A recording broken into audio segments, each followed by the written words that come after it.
Score! But The Nordic បណ្ដាប្រ countries ទេសតំបន់ Nordic តែងតែផ្ដល់សារៈសំខាន់យ៉ាងខ្លាំងដល់ប្រព័ន្ធកំភ្លើងធំរបស់ពួកគេប្រទេសនីមួយៗបានអភិវឌ្ឍនិងជ្រើសរើសប្រព័ន្ធអាវុធដែលមានសមត្ថភាពខ្ពស់ដើម្បីបំពេញតម្រូវការរបស់កងទ័ពនិងលក្ខខណ្ឌភូមិសាស្ត្ររបស់ខ្លួនដំបូងគេគឺប្រទេសដាណឺម៉ាកដែលប្រើប្រាស់ប្រព័ន្ធកំភ្លើងធំចល័តដ៏ទំនើបមួយមានសមត្ថភាពបាញ់បានរហ័សនិងផ្លាស់ទីចេញពីទីតាំងបានភ្លាមៗបន្ទាប់ពីបាញ់រួចដើម្បីកាត់បន្ថយហានិភ័យពីការវាយបកចំណែកប្រទេសស៊ុយអែតវិញប្រើប្រាស់ប្រព័ន្ធកំភ្លើងធំ Archer ដែលត្រូវបានអ្នកជំនាញជាច្រើនចាត់ទុកថាជាប្រព័ន្ធកំភ្លើងធំទំនើបនិងមានប្រសិទ្ធភាពខ្ពស់បំផុតមួយក្នុងពិភពលោក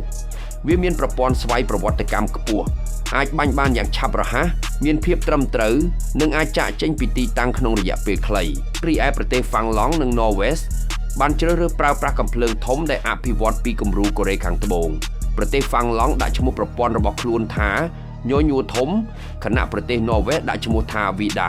ទោះបីជាមូលដ្ឋានរចនាដូចគ្នាក៏ដោយក៏ប្រទេសទាំងពីរបានកែប្រែផ្នែកមួយចំនួនដើម្បីអាចប្រើប្រាស់គ្រឿងបន្លាស់និងបច្ចេកវិទ្យាផលិតក្នុងស្រុករបស់ខ្លួនបានកាន់តែងាយស្រួលនិងមានប្រសិទ្ធភាព